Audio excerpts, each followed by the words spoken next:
各位观众好，欢迎来到真蓝时光语言沙龙，我是黄琪妮，今天要带来一名公文学奖的菲律宾语有声诗，让我们开始吧。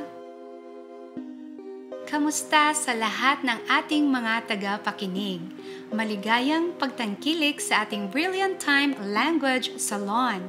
Ako si Huang Chini at ang matutunghayan ninyo ngayon ay ang audiobook sa Migrant Workers Literature Award.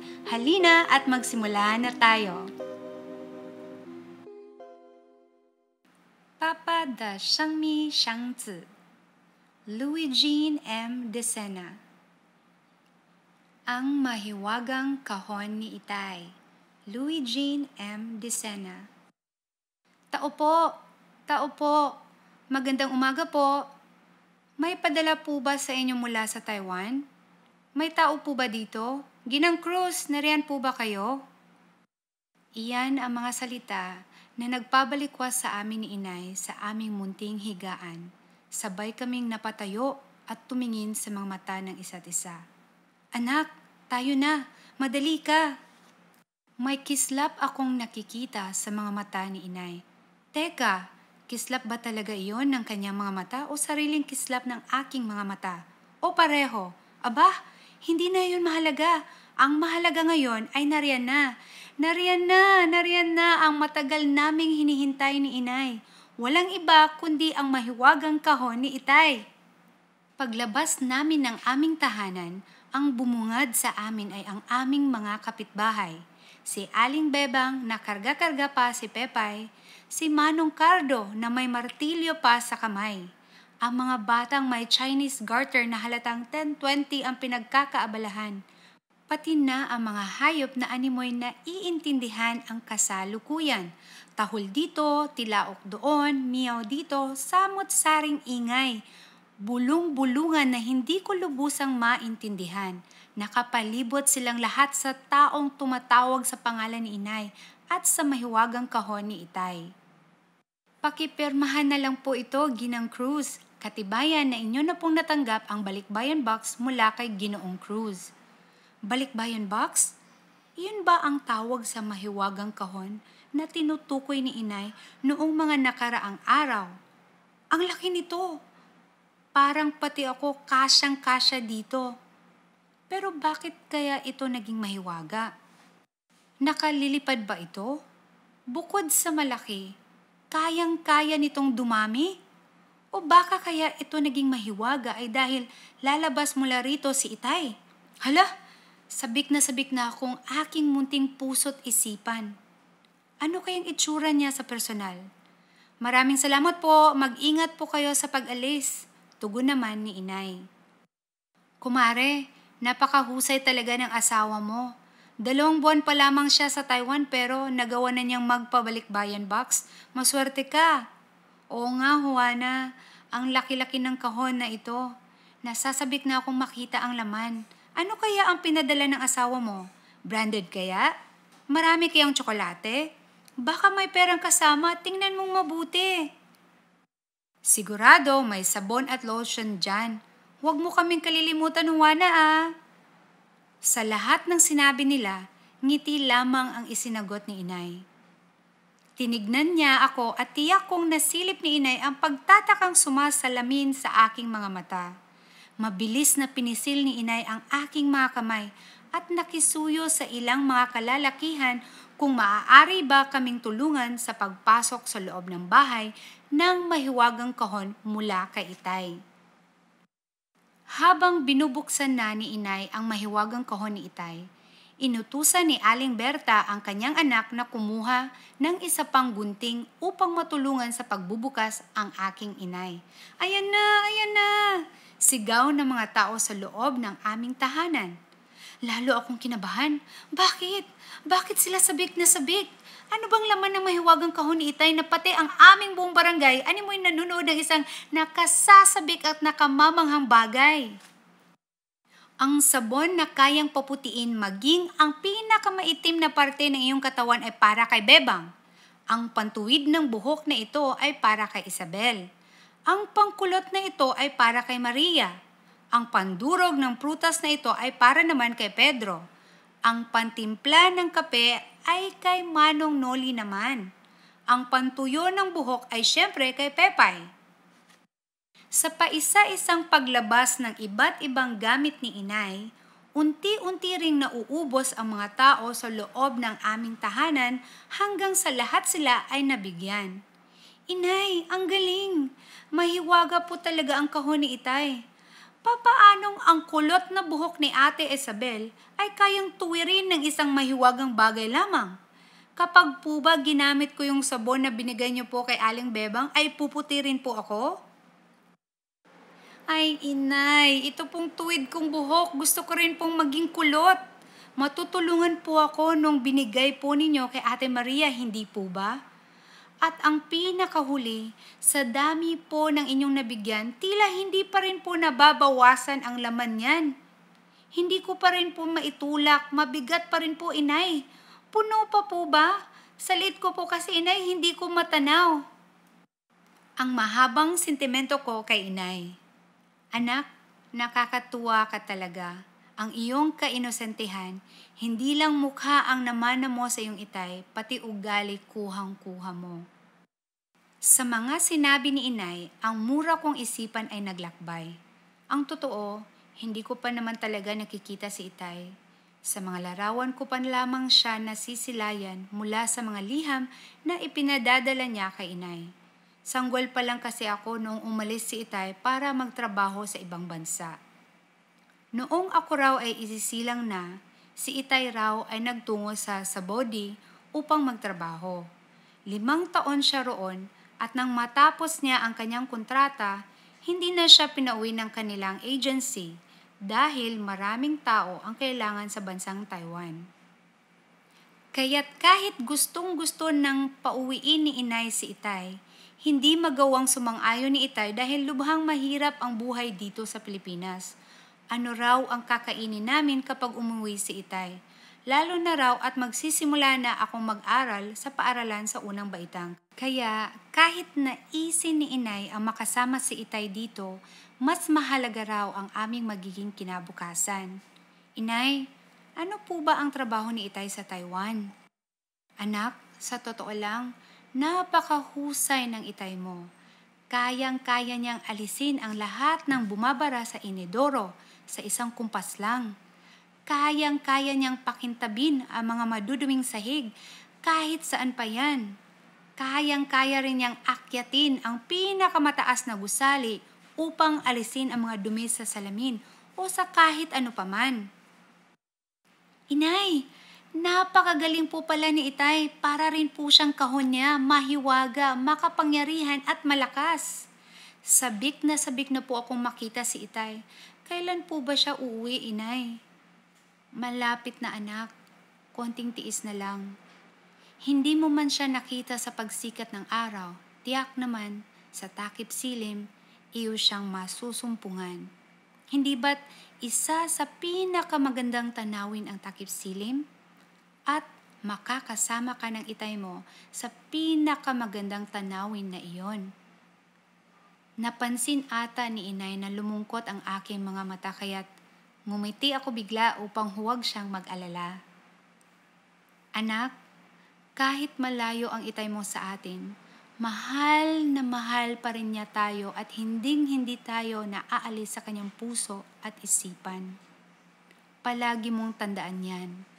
Kaya umaalis ang iyong Itay ay para sa ating kapakanan at upang ang nag-iisa niyang prinsesa ay mabigyan niya ng mga manikang nagsasalita, isang lutu-lutuan na may kasamang damitan at ang pinakagusto mong isang Barbie na bag. Tuwang-tuwa ako sa sinabi ni Inay. Habang hawak ko ang mga mahihiwagang bagay na ipinadala ni Itay para sa akin, ay hindi ko napigilan ang mapatalon at maluha. Ang mga manika na nakikita ko lamang sa bayan ay nasa akin ng mga kamay. Iyong Barbie na bag, tiyak na tiyak magagamit ko na ito sa pasukan at syempre ang lutu-lutuan ay maaari naming pagkakaabalahan ng aking matalik na kaibigan. Mag-aaral na akong magluto para pag uwi ni Itay, Ipagluluto ko siya ng adobo. Sabi kasi ni inay, iyon daw ang kanyang paborito. Kahit sa ganoong kasimpleng paraan lamang, maiparamdam ko kay itay na mahal ko rin siya. Na kahit mula nung una hanggang ika-5 kaarawan ko ay wala siya, ayos lang. Alam ko naman kasing hindi lamang iyon ang mga batayan upang masabing mahal tayo ng ating mga magulang. Pero paano kaya nalaman ni itay na nais ko ng mga ganitong bagay? Sinabi ba ito ni inay sa kaniyang mga liham? Ang galing talaga ni itay. Para talaga siyang si Superman. Malakas, mahiwaga at makapangyarihan. Teka, kaya rin kaya niyang lumipad? Sa palagay ko hindi. Kasi kung oo, edi sana nandito na siya sa tabi ko. Pero okay lang. Hindi naman mahalaga kung nakakalipad ba si itay. Ang mahalaga, tulad ng sinabi ni inay, konti na lamang at ang aming buong sambahayan ay makukumpleto na, malapit na. Tok tilaok, aw, aw, aw. Nagising ako sa tilaok ng mga manok at sa tahol ng mga aso. Teka, anong oras na ba? Ngayon pala ang unang araw ko sa paaralan bilang mag-aaral sa 3 baitang. Parang kailan lang nung una akong tumapak sa paaralan bilang mag-aaral sa unang baitang. Ngayon, nasa 3 baitang na ako pero yung kaba ko narito pa rin. Teka, asan kaya si inay? Sabik na akong pumasok ulit sa paaralan. Inay? Inay? Sa paghahanap ko kay inay sa loob ng aming tahanan, napasilip ako sa aming bintana. Bakit ang daming tao sa labas? May ipinadala kayang mahiwagang kahon ulit si itay? Nakakasabik. Pero teka, kapapadala lang ni itay noong nakaraang buwan. Posible kayang nagpadala ulit siya? Patakbo akong lumabas ng aming bahay at pagbukas ko ng pintuan, hindi ako nagkamali. May mahiwagang kahon ulit. Nakita ko si inay na nakaluhod sa harapan ng isang kahon, kaya't buong giliw ko siyang nilapitan. Inay, ang galing po talaga ni itay. May bago na naman po siyang mahiwagang kahon na ipinadala. Sa pagtingin sa akin inay, naguluhan ang aking batang puso't isipan. Bakit tuloy-tuloy ang pagbagsak ng mga luha sa mata ni inay? Luha ba ito ng kagalakan? Inay, bakit ka po umiiyak? Katahimikan ang isinagot ni inay, kaya't sa mga nakapalibot sa amin, ako umasang makahanap ng kasagutan. Pinagmasdan ko ang paligid ko. Inikot ko ang paningin ko. Teka, bakit tila iba ang reaksyon ng aming mga kapitbahay ngayon kumpara sa mga nakaraan? Bakit tila hindi sila masaya? Bakit nakayuko sila? Bakit may mga luha rin sa kanilang mga mata? Napabaling ang tingin ko sa mahiwagang kahon ni itay. Nilapitan ko ito at hinawakan. Inay, bakit parang kakaiba po ang itsura nito ngayon? Dati po mataas at malaki ang kahon na ito. Ngayon po, bakit po parang lumiit? Bakit po parang sumikip? Bakit po parang humaba? Bagong disenyo po ba ito ng mahiwagang kahon ni itay? Hindi ko alam pero nabingi ako ng hagulgul sa aking paligid. Mula kay inay at sa aming mga kapitbahay. Bigla akong niyakap ng mahigpit ni inay. Sa sobrang higpit tila, ang hininga ko ay mapapatid. Anak, makikita mo na siya sa wakas. Buong hina at halos pabulong na nasabi ni inay. Hinawakan niya ang aking kamay at lumapit pa kami sa kahon. Dahan-dahan binuksan ito ni inay at tumambad sa akin ang pamilyar na itsura ng isang lalaki. Pareho kami ng labi, ilong at maging ang kilay. Bakit tila may salamin sa aking harapan? Anak, bumati ka sa itay mo. Matapos ang halos 7 taon, nagkita na rin kayo. Humihikbi si inay habang sinasabi ang mga salitang iyan. Ngunit ang aking atensyon at ang malikot kong isipan ay naglakbay sa nakaraan. Noong mga panahong una kaming nakatanggap ng mahiwagang kahon na ito. Sabi ko na nga ba, mahiwaga rin si itay. tulad ng kanyang kahon. Sabi ko na nga ba, darating ang araw na si Itay naman ang dadalhin ng mahiwagang kahon na ito. Napakagaling! Magic! Itay? Nahihiya akong lumapit ng gusto kay Itay dahil ito ang unang beses naming pagkikita. Ngunit, nananaig pa rin talaga ang pagkasabi ko sa pagkakaroon ng isang ama kaysa sa hiya ko at isa pa, matagal kong hinintay ang pagkakataong ito kaya't walang ano-ano ay hinawakan ko ang kamay ni Itay. Mahigpit, makapit at matagal. Pero ang lamig nito, marahil sa sobrang tagal ng kanyang nilakbay, nilamig si Itay.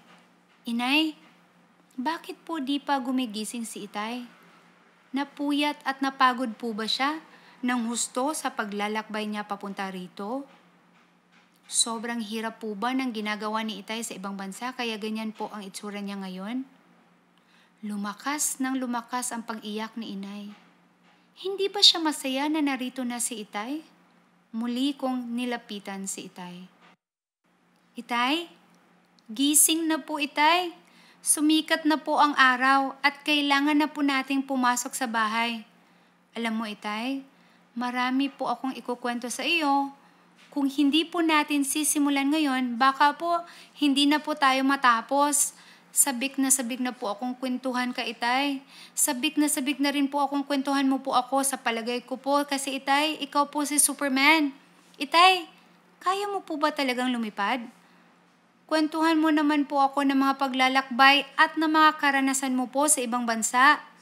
Mababait po ba ang mga tao roon? Masasarap po ba ang mga pagkain doon? Gusto ko pong ipagsigawan ngayon sa buong mundo na tulad ng ibang mga kapwa ko kabataan, ay may totoong tatay rin po ako.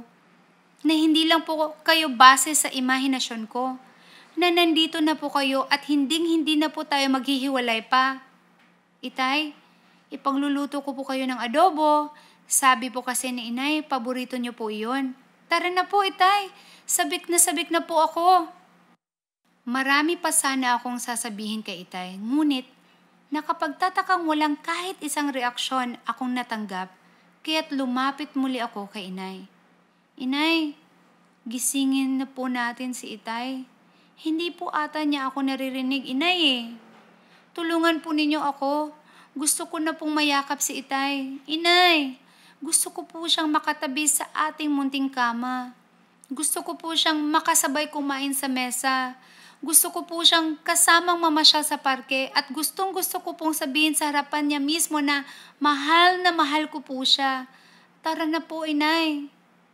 Nang panahong nahawakan na ni Inay ang kamay ni Itay, biglang hinimatay si Inay at lalong nagkagulo ang aming buong barangay.